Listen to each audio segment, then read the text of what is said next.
लाल सलाम। लाल सलाम को देखने सुनने वाले सभी साथियों को लाल सलाम। इस लाल सलाम कार्यक्रम में आपने देखा कि हम लगातार फासीवाद के गहराते संकट को लेकर कई कई कोणों से बात करते आए हैं। आज भी एक बड़ा महत्वपूर्ण मुद्दा है। पिछले दिनों हमने देखा कि अयोध्या के राम मंदिर में करोड़ों का घोटाला सामने आया। इस बेईमानी, चंदा चोरी की शुरुआत तो राम मंदिर के निर्माण का जो आंदोलन या क्या उसको कहें, जो भी चल रहा था, उसी समय से शुरू हो गई थी। और इस सारे परिदृश्य में राष्ट्रीय स्वयंसेवक संघ का दोहरा चरित्र, उनकी बेईमानियों का पर्दाफाश हुआ है। और सवालों के कटघरे में राष्ट्रीय स्वयंसेवक संघ है कि ये किस तरह धर्म के उन्माद और नफरत की राजनीति को फैला के अपना धंधा करते हैं, इस देश के संवैधानिक मूल्यों को ध्वस्त करते हैं, लोकतंत्र और जनता की आस्था विश्वास से खिलवाड़ करते हैं। तो इन सारे मुद्दों पे आज बात करने के लिए आज फिर एक बार हमारे साथ भारतीय कम्युनिस्ट पार्टी के राष्ट्रीय सचिव, मार्क्सवादी चिंतक, सामाजिक कार्यकर्ता और कई कई मोर्चों पे एक योद्धा की तरह संघर्षशील रहे साथी कॉमरेड गिरीश शर्मा जी हमारे साथ हैं। तो कॉमरेड गिरीश शर्मा जी, इस कार्यक्रम में आपका स्वागत है। आपको लाल सलाम। जी कॉमरेड। तो बहुत बहुत धन्यवाद आपका, और लाल सलाम के सभी दर्शकों को भी लाल सलाम। जी कॉमरेड। तो मैंने जैसा कि कहा कि इस राम मंदिर में चंदे करोड़ों अरबों की चोरी और डाका कहना चाहिए इसको, इस सब को लेके राष्ट्रीय स्वयंसेवक संघ सवालों के कटघरे में है। हमेशा की तरह बेईमानों को बचाने के लिए केंद्र सरकार अपना चालाकियां कर रही है। तो मैं चाहूंगा कि इस पूरे परिदृश्य को, क्योंकि आप उसी उत्तर प्रदेश से हैं, तो ये सब क्या है। अब मैं चाहूंगा कि सवालों के कटघरे में राष्ट्रीय स्वयंसेवक और संघ और भारतीय जनता पार्टी क्यों है, मैं चाहूंगा कि इस पूरे विस्तृत परिदृश्य पर, इसके ऐतिहासिक संदर्भों को लेकर आप बात कीजिए। आपका स्वागत है। जी कॉमरेड। जी बहुत बहुत धन्यवाद शैली जी। आपने जिस तरह से प्रस्तावना में सवाल खड़े किए हैं, वो स्वागत योग्य हैं और बहुत गहरे हैं। और उससे भी ज्यादा गहरा ये सवाल है कि आखिर आस्था के केंद्र में इतना बड़ा घोटाला हो कैसे गया, और इस घोटाले के बाद वस्तु स्थिति यह है कि पूरे उत्तर प्रदेश को आम नागरिक हैं, जो राम भक्त थे और जो हिंदू सोच के लोग हैं, वो बहुत ही व्यथित हैं, बहुत ही पीड़ित हैं। वो सवाल खड़े कर रहे हैं।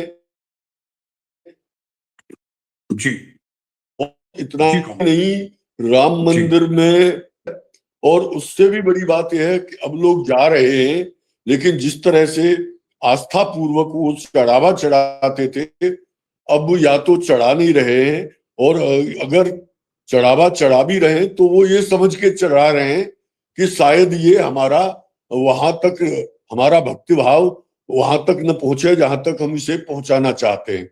ये एक बड़ा ही सवाल है जिसमें पूरी जनता के भीतर गंभीर आक्रोश है। वो तमाम तरह के सवाल खड़े कर रही है, वो तमाम तरह के प्रश्न खड़े कर रही है। जैसा कि मैंने कहा कि, और आपने भी सवाल किया कि यद्यपि ये घोटाला चढ़ावे के घोटाले के खुलासे से शुरू हुआ है, सामने आना शुरू हुआ है, लेकिन इसमें तो शुरू से लेके आखिर तक घोटाले ही घोटाले हैं।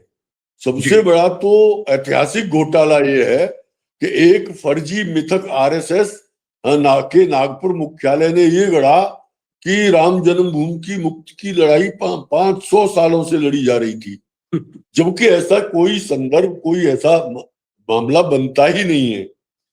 उससे पहले ये कोई मामला ही नहीं था। 1949 में कलेक्टर नैयर थे फैजाबाद के, उनके द्वारा रचे गए षड्यंत्र के तहत बाबरी मस्जिद के भीतर मूर्तियां रख दी गई और वहां कीर्तन कराने बिठाल दिया गया।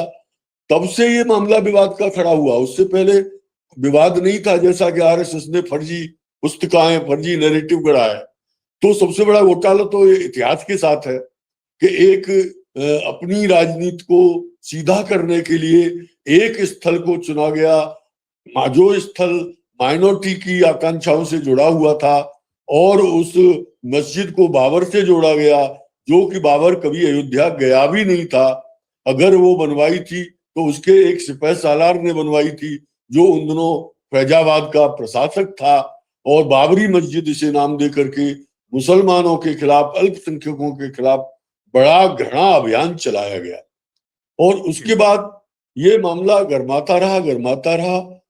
राम जन्मभूमि आंदोलन, जिसे आपने कहा वो आंदोलन था या क्या था, एक भीड़ को उकसाने का षड्यंत्र था, उसके जरिए इसको गरमाया गया। और पिछली शताब्दी के 8वें और 9वें दशक में जाके ये काफी तूल पकड़ गया, और अडवाणी जी ने राम रथ यात्रा चालू कर दी पूरे देश में।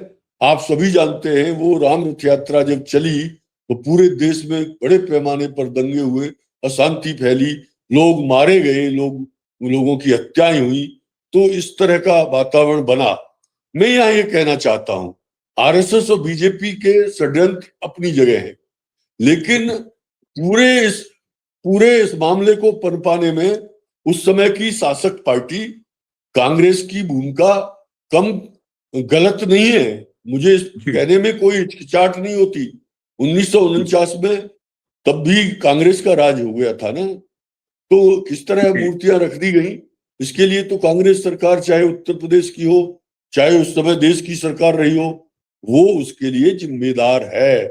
और जब राम मंदिर आंदोलन के नाम पर आरएसएस, बीजेपी और सारे उनके नवनिर्मित जो संगठन थे, बजरंग दल, विश्व हिंदू परिषद, जो इसी काम के लिए खड़े किए गए थे, उनको सबको उतार दिया और माहौल गर्मा गया। तो उसी कांग्रेस की राजीव गांधी के नेतृत्व वाली, प्रधानमंत्रित्व वाली सरकार ने, बूटा सिंह गृह मंत्री थे, 7 नवंबर 1989 को अयोध्या में मंदिर का शिलान्यास कराया गया। शिलान्यास कराने वाला कोई और नहीं, कांग्रेस की सरकार थी, जिसने शाहबानो प्रकरण में मुसलमानों को तुष्ट करने का जो काम किया था, हिंदुओं को तुष्ट करने के लिए और आरएसएस को संतुष्ट करने के लिए उन्होंने शिलान्यास कराया। हमको कहते हुए गर्व है, आपने मेरा परिचय दिया कि मैं भारतीय कम्युनिस्ट पार्टी का राष्ट्रीय सचिव हूं।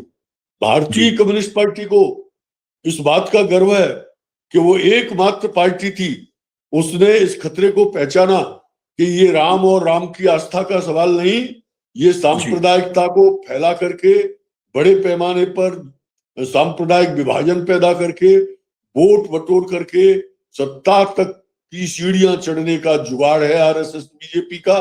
हमने उसे बेनकाब किया। हमने कांग्रेस के षड्यंत्र और तुष्टीकरण की राजनीति को भी बेनकाब किया। और जिस दिन अयोध्या में शिलान्यास हो रहा था, आरएसएस की तमाम टीम वहां जा रही थी, भीड़ बना के जा रही थी। भारतीय कम्युनिस्ट पार्टी ने भी उस समय, उस दिन, शिलान्यास के दिन 7 नवंबर 1989 को अयोध्या में एक बड़ी प्रतिरोध रैली की और देश की सरकार को आगाह किया कि ये षड्यंत्र देश के लिए महंगा पड़ेगा। और आज ये बात सामने आ गई कि ये षड्यंत्र देश को महंगा पड़ा। आरएसएस बीजेपी का मनोबल बढ़ता गया। यद्यपि अयोध्या और चित्रकूट, जहां राम जी का असली मंदिर है, वहां भारतीय कम्युनिस्ट पार्टी उस चुनाव में जीते थे, लेकिन उत्तर प्रदेश में कल्याण सिंह की सरकार बनने का रास्ता साफ हुआ।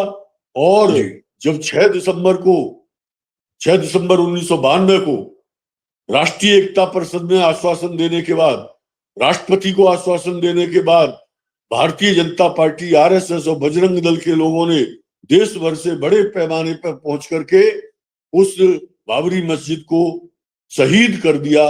और उस समय नरसिंह राव जी प्रधानमंत्री थे, वो भी पूरे सीन को टेलीविजन पर देखते रहे। तब भी हमने कहा कि ये बाबरी मस्जिद का दहन नहीं है, ये भारतीय लोकतंत्र का दहन है। यद्यपि पनिशमेंट के तौर पर कल्याण सिंह समेत भारतीय जनता पार्टी की राज्य सरकारों को कांग्रेस ने अपने फेस सेविंग के लिए, नरसिंह राव ने अपनी इज्जत बचाने के लिए भंग कर दिया था, राष्ट्रपति शासन लागू कर दिया था। लेकिन ये संदेश आज तक जनता में है कि जहां उसे तोड़ने का षड्यंत्र आरएसएस ने किया, वहीं कांग्रेस ने भी इसको तोड़ते देखे जाने का गुनाह किया। उसके बाद से जो कम्युनल फ्रेंजी पैदा हुई पूरे देश में, हालांकि मैं यहाँ ये रेखांकित करना चाहूंगा, उत्तर प्रदेश की जनता ने इस घटना को अच्छा नहीं माना।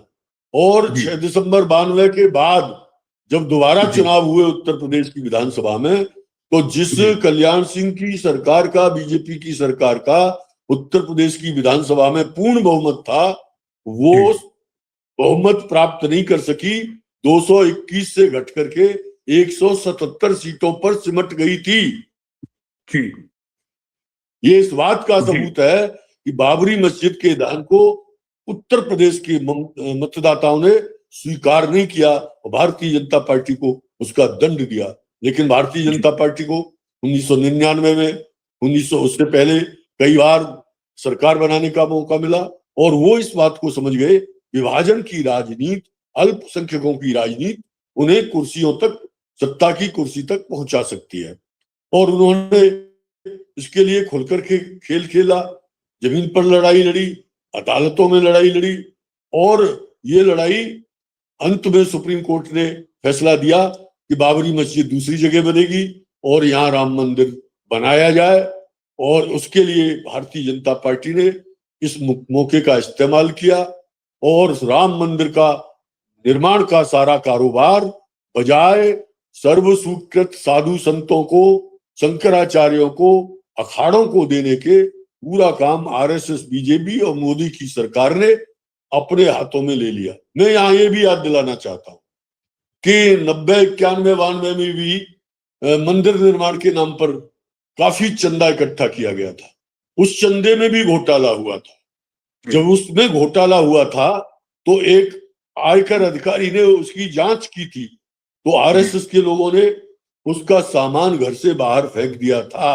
वो इसलिए कि अगर वो जांच हो जाती तो आरएसएस और बीजेपी उस समय ही घिर जाते। और आपको याद होगा एक नारा भी लगा था, वो नारा मुझे पूरी तरह याद नहीं, लेकिन जनता ने ये नारा दिया था, सीता जी नाराज हैं और न जाने क्या आरएसएस वाले चंदा खा गए उनके पति के नाम का, ये नारा भी लगा था, जनता में, पब्लिक डोमेन में चला गया। फिर राम शिलाओं के तराशने का विवाद उठा, फिर राम शिला पूजन के नाम पर जो धन इकट्ठा किया गया उसका विवाद उठा, और अब आकर के जब चंदा चोरी का, चढ़ावा चोरी का विवाद सामने आया है तो कई एक विवाद खड़े हो गए। एक जो पत्थर सप्लायर हैं राजस्थान के श्री राठौड़ जी, वो सामने आ गए। उन्होंने कहा कि मैंने तो मुफ्त पत्थर देने का वायदा किया था मंदिर निर्माण के लिए, लेकिन आरएसएस ने एक पत्थर का 100 रुपए देख करके 500 रुपए की रसीद बनवाई, और मैंने जब इस काम में विरोध किया तो मुझे धमकी दी गई कि हमने बहुतों को निपटा दिया है, हम आपको भी निपटा देंगे। तो इन चिंच घोटाले, उसके बाद चढ़ावा चोरी का प्रकरण सामने के आने के बाद एक इंजीनियर साहब सामने आए, उन्होंने बताया कि ये जो ट्रस्ट के लोग हैं जिनके नाम आज सर्वविदित हैं, मिश्रा जी और ये जो एक जो चंपत राय जी हैं, इनके नाम आज सर्वविदित हैं, एक दास हैं कर्नाटका के, एक्स एमपी हैं, इन सब ने मिलके ये पूरा स्कैंडल कराया है और मोदी जी की इसमें पूरी कृपा रही है, उन्होंने ही इनको इस ट्रस्ट में बिठाला है। तो उस इंजीनियर ने कहा कि मुझसे 40% कमीशन मांगा जाता था और जब मैंने इसका भंडाफोड़ कर दिया तो मुझे उससे हटा दिया गया, मुझे निर्माण कार्य से हटा दिया गया। ये बात भी सामने आई। और उसके बाद मंदिर के नाम पर अयोध्या में गुजराती धनपतियों ने और मंदिर के लिए निर्माण के नाम पर और जगह का विस्तार करने के लिए तमाम जमीन खरीदी गई। वो जमीनें जो 1 रुपए की है वो वो 1 लाख रुपए में खरीदी गई। इस तरह के घोटाले के आरोप तब भी लगे जो उस समय दबा दिए गए थे, और आज फिर वो लग रहे हैं। एक संजय सिंह सांसद हैं आम आदमी पार्टी के, उन्होंने सारे दस्तावेज एसआईटी को दे दिए। तो इसमें तो घपले ही घपले हैं। ईंटें गायब हो गई, हार गायब हो गए, आभूषण गायब हो गए, नकदी गायब हो गए, ये सारे काम होते रहे। और आरएसएस के लोग जो उस ट्रस्ट में हैं, जो नौकरशाह, मोदी का चहेता, उसका निर्माण कार्य की देखरेख करने का इंचार्ज था, ये सब देखते रहे और उन्होंने इसको चेक करने की कोई कोशिश नहीं की। जब किसी तरह इसका खुलासा हुआ तो पहले उन्होंने बात को टालने की कोशिश की, लेकिन एफआईआर दर्ज होनी चाहिए थी। खुलासा होने के बाद जो पहला काम किसी जांच के लिए होता है वो होता है एफआईआर दर्ज की जाए, उसके बाद लोगों को हिरासत में लिया जाए, उसके बाद उनसे पूछताछ किया जाए, पूछताछ में जिस सामान के बारे में जानकारी मिले उसे जब्त किया जाए, अटैच किया जाए, सील किया जाए। ये काम 8 दिनों तक नहीं किया गया। फेस सेविंग के लिए, जनता को गुमराह करने के लिए एक एसआईटी का गठन कर दिया गया। इस एसआईटी में राज्य सरकार के कर्मचारी थे, राज्य सरकार के अधिकारी थे। उनसे ये उम्मीद नहीं की जा सकती कि योगी और मोदी की जो इच्छा है कि इस मामले को दबाया जाए उसके विपरीत जाके काम करेंगे। और एसआईटी ने जो किया वो आज तक पूरी तरह सामने नहीं है, जनता के सामने नहीं आया है, अदालत के सामने नहीं आया है, मोदी जी के सामने भेजा गया है और योगी जी के सामने भेजा गया है। यहां तक कि उसकी एक रिपोर्ट लीक करके ट्रस्ट के लोगों को दे दी गई है ताकि वो अपने बचाव का ताना बाना बुन सके। ये रिपोर्ट प्राइवेट एंटरप्रेन्योरशिप नहीं है, ये रिपोर्ट जनता के सामने आनी चाहिए, जो कि आज तक आया नहीं है। अखबार और मीडिया अपने हिसाब से जो कुछ लिख रहा है तो लिख रहा है, लेकिन अभी सरकार की ओर से उस रिपोर्ट का खुलासा नहीं किया गया है। इसका स्पष्ट अर्थ यह है कि वो इस मामले को पूरी तरह से दबाने की कोशिश कर रहे हैं। तो जांच में झोले ही झोले हैं, और वो इसलिए है कि आरएसएस इसमें सीधे फंस रहा है। चंपत राय आरएसएस के, अनंत मिश्रा आरएसएस के, जो दास हैं पूर्व सांसद वो आरएसएस के। उद्घाटन में मोदी आए, शिलान्यास में मोदी आए, उद्घाटन में मोदी आए, और जो प्राण प्रतिष्ठा, कथित प्राण प्रतिष्ठा है उसमें भी मोदी जी आए।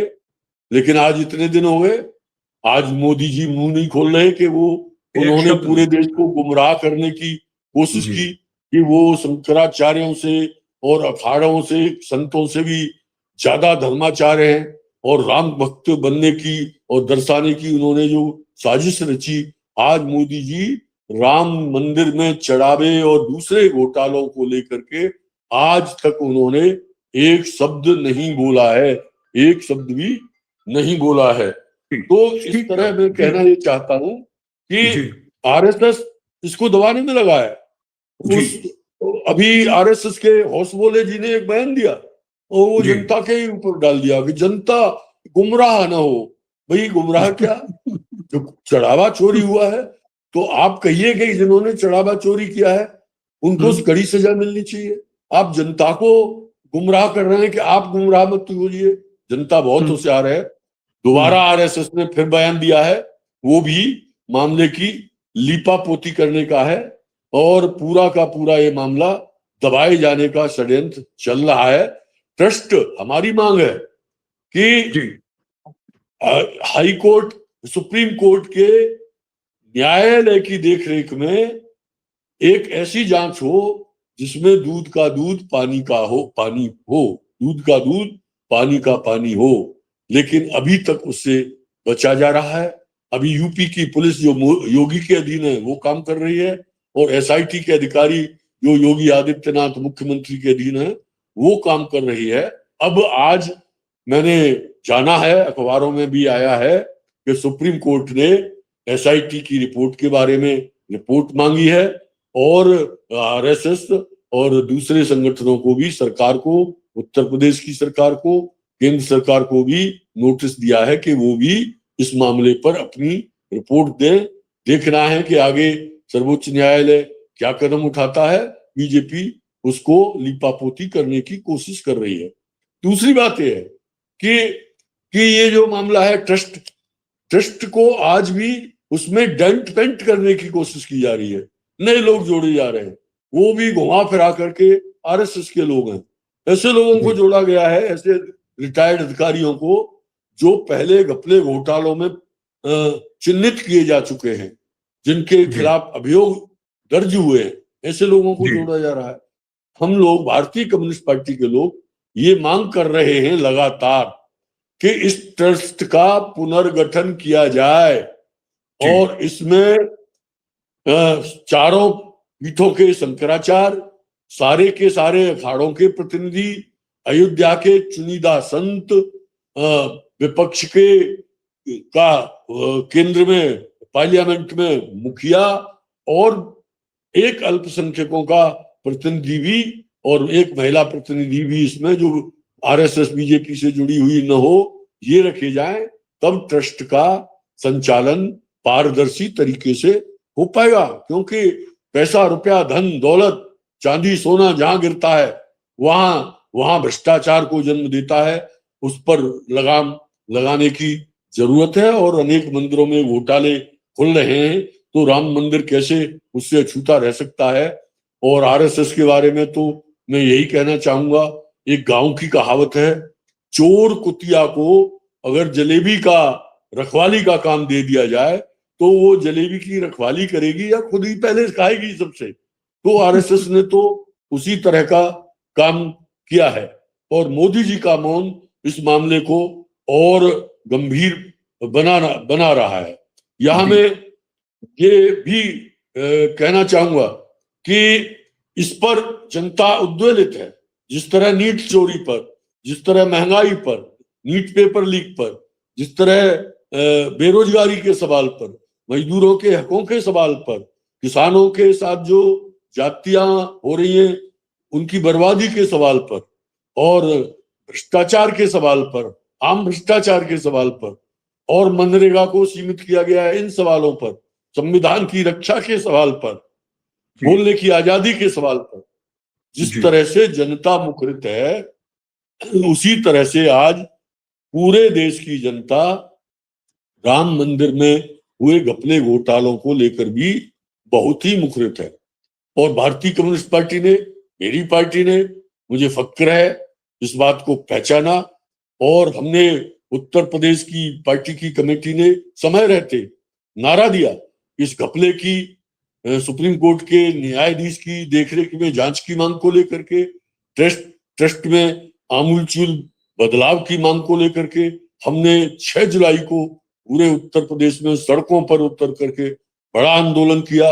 और कल 13 जुलाई को, जो कल बीता हुआ कल है, कल हम लोगों ने, वामपंथी दलों के लोगों ने मिलकर के उत्तर प्रदेश में अन्य मांगों के साथ राम मंदिर के घोटाले की आवाज को उठाया।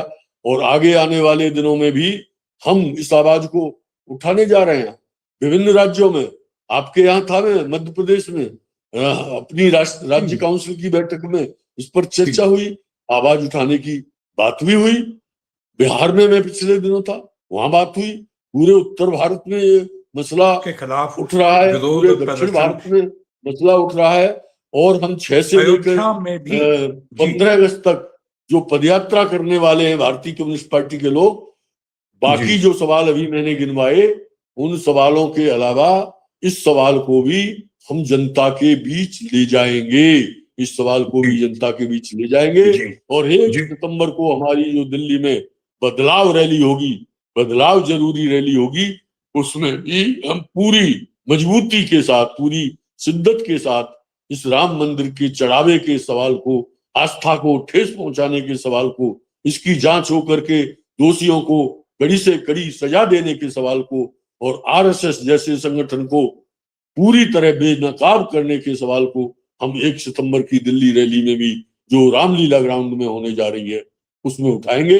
हम चाहते हैं कि ये जो आरएसएस है, ये अनधिकृत संगठन है, इसका कोई रजिस्ट्रेशन नहीं है, ये गुप्त दान लेकर के कारपोरेट घरानों से, तमाम लोगों से ये लहीम सहीम खर्चे चलाता है।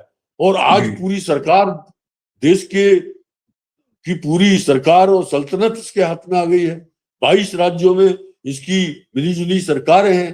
तो इनके रहते इस देश की जनता के, इस देश के किसान मजदूरों के, इस देश के नौजवानों के, इस देश के बुद्धिजीवियों के, इस देश की आम जनता के, इस देश के छात्रों के, महिलाओं के, दलितों के, आदिवासियों के हित सुरक्षित नहीं है।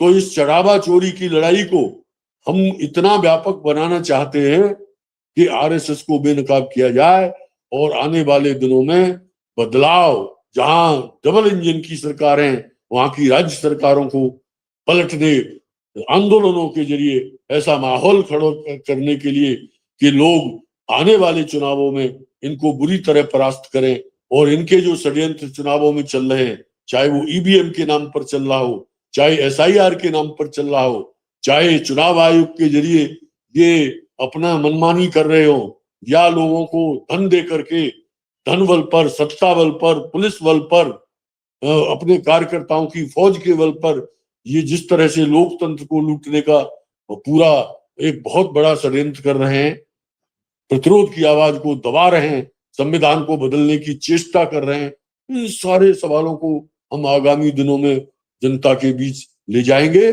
और निश्चय ही हम ये आपसे कहना चाहते हैं कि हमारी कामयाबी सफल होगी, हमारी कोशिशें कामयाब होंगी। वो इसलिए मैं कह रहा हूं कि मैं बार बार कह रहा हूं कि 2004 से पहले जब बीजेपी की सरकार थी, तो हमने, भारतीय कम्युनिस्ट पार्टी ने नारा दिया था कि भारतीय जनता पार्टी हटाओ, देश बचाओ। स्लोगन था, भाजपा हटाओ, देश बचाओ। जब हमने ये नारा दिया तो लोगों ने कहा, अरे कम्युनिस्ट पार्टी इतनी बड़ी कहां है, भाजपा को हटा देगी। लेकिन हमने पूरे देश में जन जागरण किया, देश के चारों कोनों से 4 रथ यात्राएं निकाली, इस सवाल को हम जनता के बीच ले गए। और जब ये जनता के भीतर सवाल चला गया, भाजपा हटाओ, देश बचाओ, तो विपक्ष की अन्य पार्टियों ने भी इस सवाल को उठा लिया।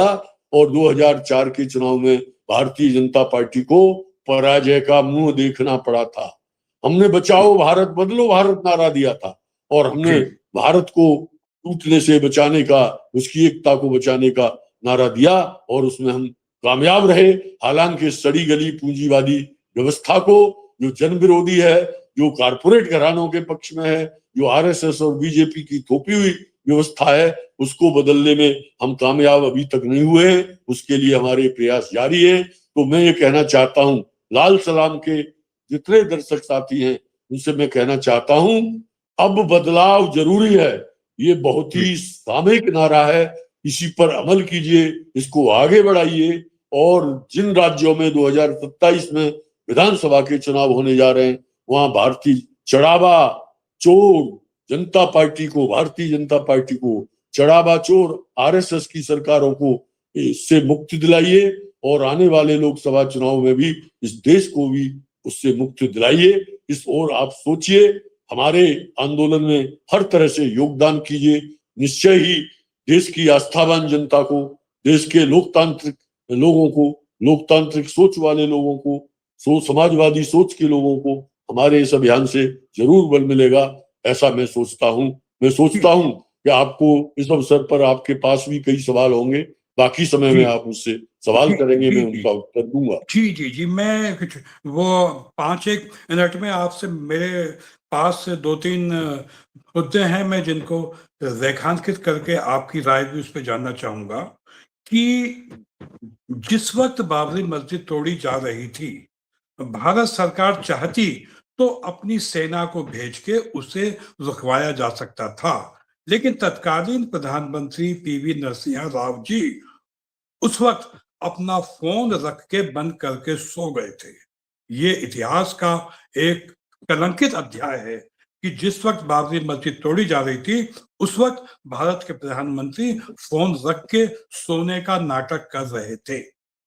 दूसरी बात यह कि आज जनता में इस चढ़ावा चोरी के खिलाफ इतना आक्रोश है कि उससे दो बातें सामने आई हैं कि पिछले कुछ दिनों में जहां लाखों रुपए का रोज चढ़ावा राम मंदिर में पहुंचता था और लाखों लोगों के पहुंचने से स्थानीय जनता को बिजनेस मिलता था, आज वहां की होटलें खाली पड़ी हैं, लोगों का कारोबार चौपट हो गया है और मंदिर में दान देने में भी भारी संख्या में कमी आई है। तीसरी बात मैं आपसे ये कहना चाहूंगा कि अयोध्या फैजाबाद के वकीलों ने ये निर्णय लिया है, घोषणा की है कि कोई भी चंपत राय का केस नहीं लड़ेगा, इस चंदा चोरी में शामिल किसी व्यक्ति का केस नहीं लड़ेगा। ये बड़ी महत्वपूर्ण बात है। और एक बात और मैं आपसे ये वाले संबंध में आपकी राय चाहूंगा कि इस चंदा चोरी के आरोपियों अपराधियों को बचाने के लिए राष्ट्रीय स्वयंसेवक संघ और भाजपा के लोग अब ये प्रोपेगंडा कह रहे हैं कि जो लोग राम मंदिर के निर्माण में शामिल नहीं थे उनको कोई हक नहीं है कि वो इस बारे में कोई राय व्यक्त करें, ये तो हम लोगों के बीच का मामला है। तो ये उन लोगों के बीच का मामला कैसे हो सकता है जब उन्होंने देश की जनता के साथ धोखा विश्वासघात किया है। मैं चाहूंगा कि इन दो तीन चार मुद्दों पे, चूंकि 5 मिनट का हमारे पास समय है, तो आप अपनी राय बताएं। जी जी कॉमरेड, कि जब बाबरी मस्जिद तोड़ी जा रही थी उस वक्त चाहते तो भारत सरकार अपनी सेना भेज सकती थी, रखवाया जा सकता था, लेकिन प्रधानमंत्री उस वक्त सो रहे थे, पीवी नरसिम्हा राव जी। आप इस संबंध में क्या कहना चाहेंगे कॉमरेड? जी कॉमरेड। देखिए, थोड़ा आवाज में व्यवधान हुआ, लेकिन मैं तीसरे प्रश्न को नहीं सुन सका पूरी तरह से, लेकिन मैं आपका आशय समझ गया। पहली बात तो ये कि जिस कांग्रेस ने मतलब उस वक्त भीतर मूर्तियां वो चाहते तो भारत की सेना भेज सकते थे, कांग्रेस के उसी कांग्रेस के प्रधानमंत्री, तो वो एक कांग्रेस की नीति थी। और जहां तक जो बातें नरसिंह राव जी के मन मस्तिष्क में क्या था, लेकिन फिर भी जो बातें सामने आई वो ये था कि उनकी रणनीति ये थी कि ये बाबरी मस्जिद एक बार जब जमीन दोज हो जाएगी तो मसला शायद खत्म हो जाएगा और मंदिर के निर्माण का रास्ता प्रशस्त हो जाएगा और ये मसला समाप्त हो जाएगा। ये उनकी गलतफहमी थी। वो आरएसएस में यद्यपि बताया जाता है कि वो प्रारंभ के दिनों में आरएसएस में रहे थे, हो सकता है उनकी सहानुभूति उधर रही हो, और अगर सहानुभूति नहीं थी तो वो आरएसएस को समझने में नाकामयाब रहे और उन्होंने ये कार्य होने दिया। कोई कहता है कि वो फोन बंद करके सो रहे थे, कोई कहता है वो टेलीविजन पर पूरी तोड़फोड़ की कार्रवाई कर रहे थे। राष्ट्रीय एकता परिषद को दिया आरएसएस पूरा मुद्दा था, राष्ट्र की एकता को, नेशनल मॉन्यूमेंट को बचाने का पूरा।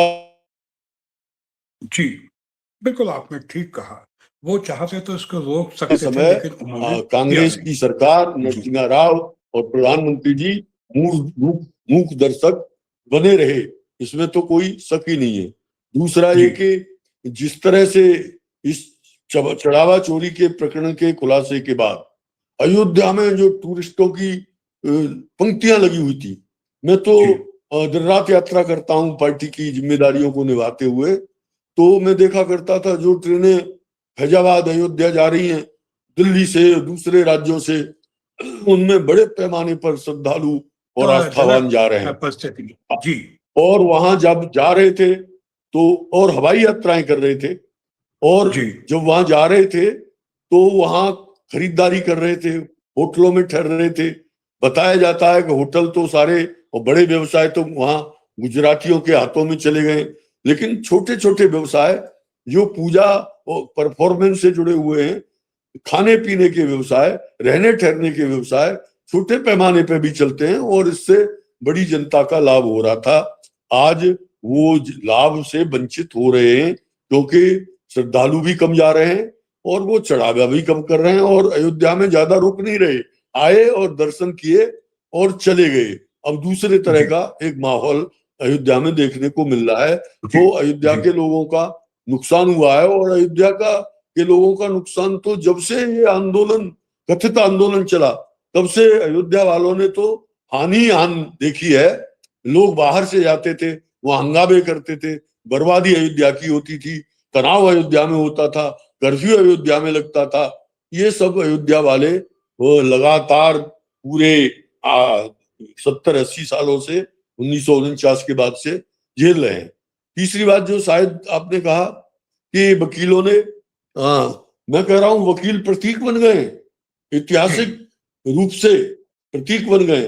उन्होंने यही निर्णय नहीं लिया कि हम किसी दोषी का केस नहीं लड़ेंगे, बल्कि ये भी कहा कि चंपत राय और अंजनी कुमार को, जो भी नाम है उनका, मिश्रा जी का, जो ट्रस्ट में है, आरएसएस के हैं, सुननायक वो वहां होम्योपैथी के डॉक्टर हैं, और दूसरे जो ट्रस्ट में आरएसएस के लोग हैं, उनके लिए चेतावनी दी कि वो अयोध्या छोड़ दें।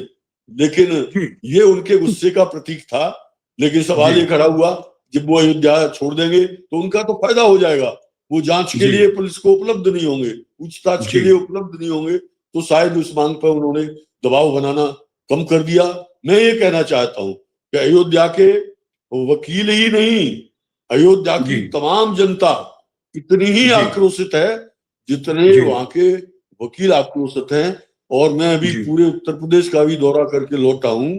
उत्तर प्रदेश के गांव में, गरीबों में, किसानों में, मजदूरों में ये भावना घुस गई है, अरे ये तो चोर निकले। और लोग कह रहे हैं कि अगर ईवीएम और एसआईआर जैसे नुक्ते न हो तो भारतीय जनता पार्टी वोटों से तो अब जीत ही नहीं सकती है। इस तरह का एक नैरेटिव बन रहा है। जी, वो मैंने एक बात और कही थी कि इस चंदा चोरी के अपराधियों को बचाने के लिए राष्ट्रीय स्वयंसेवक संघ और भाजपा के लोग ये कह रहे हैं कि जो लोग राम मंदिर के निर्माण में शामिल थे ही नहीं, उनको इसका विरोध करने का क्या हक है। जबकि इस देश की जनता के साथ अगर विश्वासघात हुआ है, आस्था से खिलवाड़ हुआ है, तो देश के हर संवेदनशील नागरिक को इस मुद्दे पे बोलने का हक है। अब आप क्या सोचते हैं कॉम्रेड? जी कॉम्रेड। वो तो बेनकाब हो गए हैं, वो कुछ भी कहे, वो बेनकाब हो गए। लोग समझ गए कि वो पहले हिंदुत्व हिंदुत्व चिल्ला रहे थे, लेकिन जब हम लोगों ने उसकी व्याख्या कर दी, इनका हिंदुत्व कुछ नहीं, फांसीवाद का एक आवरण मात्र है, तो इन्होंने हिंदुत्व छोड़ दिया और सनातन को पकड़ लिया। अब लोग जान गए कि इनका सनातन कुछ नहीं है, चंदे का धंधा और वोट की और विभाजन की राजनीति का ही नाम इनका सनातन है। किस तरह से 22 राज्यों में जहां डबल इंजन सरकार है, किस तरह से अल्पसंख्यकों को, आदिवासियों को, दलितों को, महिलाओं को दबाया जा रहा है, वो सब देख रहे हैं। विपक्ष की आवाज हो या डिसेंट की आवाज हो, उसको दबाया जा रहा है। तो जो डिसेंट वाले हिंदू नहीं है क्या? हिंदू केवल आरएसएस, बीजेपी, अगर यही हिंदू हैं तो ऐसा हिंदुत्व, ऐसा सनातन हमें नहीं चाहिए। अगर इस देश की जनता को सनातन चाहिए तो वो सनातन चाहिए जो शंकराचार्यों की गाइडलाइन पे चलता है, जो अखाड़ों की गाइडलाइन पे चलता है, जो सच्चे संतों की गाइडलाइन पर चलता है। आरएसएस धर्म का ठेकेदार नहीं है, एक राजनीतिक संगठन है। उसका हर कार्य अपनी राजनीति को परवान चढ़ाने के लिए होता है। उस अपनी षड्यंत्रों को, अपनी नीतियों को, अपनी कारगुजारियों को धर्म के आवरण में लपेट करके पेश करता है। मुख्य बात यह है, अब जनता धीरे धीरे समझ रही है। जनता को बहुत गलतफहमी हो गई थी कि ये बहुत देशभक्त हैं, आजादी की लड़ाई में ये थे नहीं, थे भी तो माफी मांग रहे थे। आपातकाल के बारे में ये बहुत बात करते हैं। आपातकाल में सबसे ज्यादा आरएसएस के लोग इसलिए बंद हुए क्योंकि ये तोड़फोड़ की राजनीति कर रहे थे, और आज इन्होंने अघोषित आपातकाल लगा रखा है, उसकी ये चर्चा नहीं करते। ये लोग जानते हैं कि ये संविधान को नहीं, ये आरएसएस के संविधान को, मनुस्मृति को लागू करना चाहते हैं। आज देश की बड़ी जनता के गले ये बात उतर गई है। जी कॉम्रेड, आपको तहे दिल से शुक्रिया। आज आपसे बड़ी महत्वपूर्ण बातचीत हुई और इस बातचीत की एक महत्वपूर्ण भूमिका कि इस देश की जनता इस भाजपा और राष्ट्रीय स्वयंसेवक संघ के षड्यंत्रों के खिलाफ खुल के मैदान में आए, लामबंद हो, इसकी महत्वपूर्ण भूमिका हो पाएगी। और ये जो तथाकथित डबल इंजन की सरकार है, इसके दोहरे चरित्र और पाखंड का पर्दाफाश हो गया है जनता के सामने। और इस देश के संविधान, लोकतंत्र, समाजवाद, धर्मनिरपेक्षता की रक्षा करना हम सबकी एक सामूहिक जिम्मेदारी है। आपको तहे दिल से शुक्रिया, आपको लाल सलाम। और लाल सलाम को देखने, सुनने, समझने वाले इस जन आंदोलन में शामिल सभी साथियों को लाल सलाम, इनकलाब लाल जिंदाबाद। लाल सलाम, लड़ेंगे, लाल सलाम, जीतेंगे, लाल सलाम, लाल सलाम। लाल ठीक, लाल सलाम, सलाम। ठीक।